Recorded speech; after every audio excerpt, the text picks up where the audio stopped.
ইন্নাল্লাযীনা ক্বালু রাব্বুনাল্লাহ, আমাদের রবকে, আরো জোরে বলুন আমাদের রবকে। হায়াতের মালিককে, মৌতের মালিককে, রিজিকের মালিককে, সব কিছুর মালিককে। যারা এই কথা মুখে বলবে, ইন্নাল্লাযীনা ক্বালু রাব্বুনাল্লাহ সুম্মা ইসতাকামু, এই আমার রব আল্লাহ, এই কথা বলার পরে যারা ইস্তেকামত থাকবে, অর্থাৎ সুদ আসলে সুদ ধরবে না, ঘুষ আসলে ঘুষ ধরবে না, জেনে বিচারের কাছে যাবে না, জুলুম অত্যাচার করবে না, ইস্তেকামত থাকবে। আল্লাহ আমার রব, আমি আল্লাহকে ভয় করি। আমি কাকে ভয় করি বলেন? আরো জরুরি কাকে ভয় করি? এই কথা মনে প্রাণে বিশ্বাস করে যারা ইস্তেকামত থাকবে, অন্যায় কাজের দিকে যাবে না, সুম্মা ইসতাকামু, যারা অন্যায় কাজ করবে না, অন্যায় কাজের কাছে যাবেও না, আমার আল্লাহ রাব্বুল আলামিন তাতানাজ্জালু আলাইহিমুল মালাইকা, আসমান থেকে আল্লাহ রাব্বুল আলামিন আমাদের জন্য ফেরেশতা নাজিল করবে, আল্লাহ রাব্বুল আলামিন সহযোগিতা করবে। শুধু তাই নয়, এই অন্যায় সামনে আসার পরে অন্যায় কাজে যাবে না, আমার আল্লাহ রাব্বুল আলামিন ঘোষণা করে দিলেন, ও আবশিরু বিল জান্নাতিল্লাতী কুনতুম তুআদুন। আমার আল্লাহ রাব্বুল আলামিন বলে, আমাকে ভয় করে যারা অন্যায় কাজগুলা করলো না, আমার পক্ষ থেকে তাদেরকে ঘোষণা করে দাও, ও আবশিরু বিল জান্নাহ, জান্নাতের সুসংবাদ শোনায় দাও। আমি আল্লাহ রাব্বুল আলামিন আমাকে ভয় করার কারণে আমি আল্লাহ দুনিয়াতে তো হেফাজত করবই করব, আর আখিরাতে তাদেরকে জান্নাত দান করে দিব। আমার ভাইয়েরা, তাহলে যারা কোরআন পড়ে এবং শুনে সকলের ঈমান বৃদ্ধি করে কি?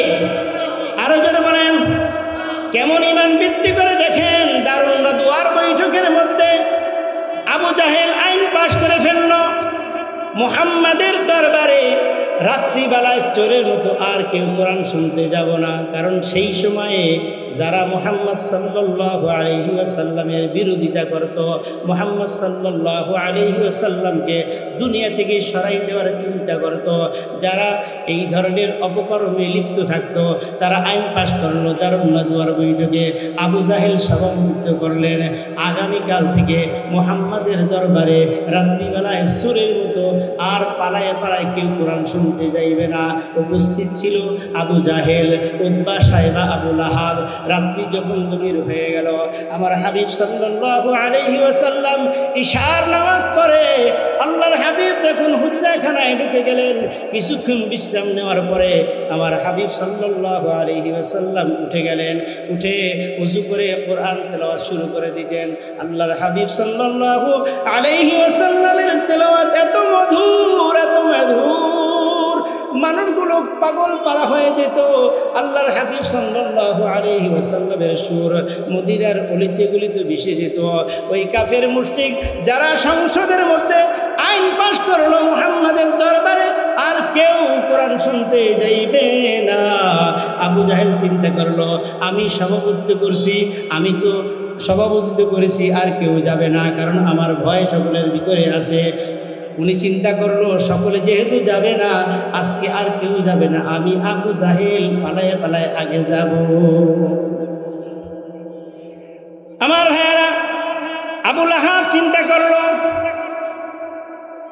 আবু জাহেল যেহেতু আইন পাশ করছে, ওই শয়তান যাইব না। উতবা, সাইদা, এগুলো তো পাতি নেতা, এরাও যাবে না। অন্যান্য যারা ছিল তারা তো ভয়ে যাইবে না। আবু জাহেল চিন্তা করলো, আজকে আমার জন্য সুবর্ণ সুযোগ, আমি যাব মুহাম্মাদের কোরআন তেলাওয়াত শুনতে। আল্লাহু আকবার বলেন, আল্লাহু আকবার বলেন। এরপরে উতবা, সাইবাও একই চিন্তা করলো, আবু জাহেল যেহেতু আইন পাশ করছে, ও তো যাইবে না। আর আবু লাহাব তো সরাসরি মুহাম্মদকে মারার জন্য পাথর নিক্ষেপ করছে, সেও যাইবে না। আজকে উতবা, সাইবা চিন্তা করতেছে, আজকে আমাদের জন্য সুবর্ণ সুযোগ, আমরাই মুহাম্মাদের দরবারে পালায়া পালায়া রাত্রির অন্ধকারে কোরআন শোনার জন্য যাইব। আমার ভাইয়েরা, চার নেতায় একই নিয়ত করে ফেললো। রাত্রি যখন গভীর অন্ধকার হয়ে গেল, আল্লাহর হাবিব সাল্লাল্লাহু আলাইহি ওয়াসাল্লাম যখন মধুর সুরে কোরআন তেলাওয়াত শুরু করে দিল, চার নেতায় রাত্রির অন্ধকারে মুহাম্মদ সাল্লাল্লাহু আলাইহি ওয়াসাল্লামের বাড়ির চারপাশে গভীর অন্ধকারের মধ্যে পালায়া পালায়া সোরের মতো কোরআন শোনা শুরু করে দিল। আমি বলতে চাইছিলাম জাদাতহুম ঈমানা, কোরআন শুনলে ঈমান বাড়ে, জজবা বাড়ে। কাদের জন্য? মুমিনের জন্য। কাদের জন্য? ওই তৎকালীন সময়ে কাফের মুশরিক ইহুদির বাচ্চারাও কোরআন শোনার জন্য পাগল হয়ে যেত। কিন্তু আজকে আমাদের দেশে 90% মুসলমানের দেশ হওয়ার পরেও আমাদের সন্তানরা মোবাইল হাতে নিয়ে ফেসবুক টিভি আর গান শুনে, বিভিন্ন ধরনের রং তামাশার গান শুনে, কোরআন তেলাওয়াত আসলে এটাকে সরাইয়া দেয়। কোরআন তেলাওয়াত যদি হয় সেখানে যায় না, ওয়াজ মাহফিল হয় সেখানে যায় না, কোরআন তেলাওয়াতের মজলিস হয় সেখানে যায় না। আমার মনে হয় আবু জাহেল উতবা সাহেবার থেকেও আরো বড় বেঈমান বর্তমান মুসলমান হয়ে গেছে।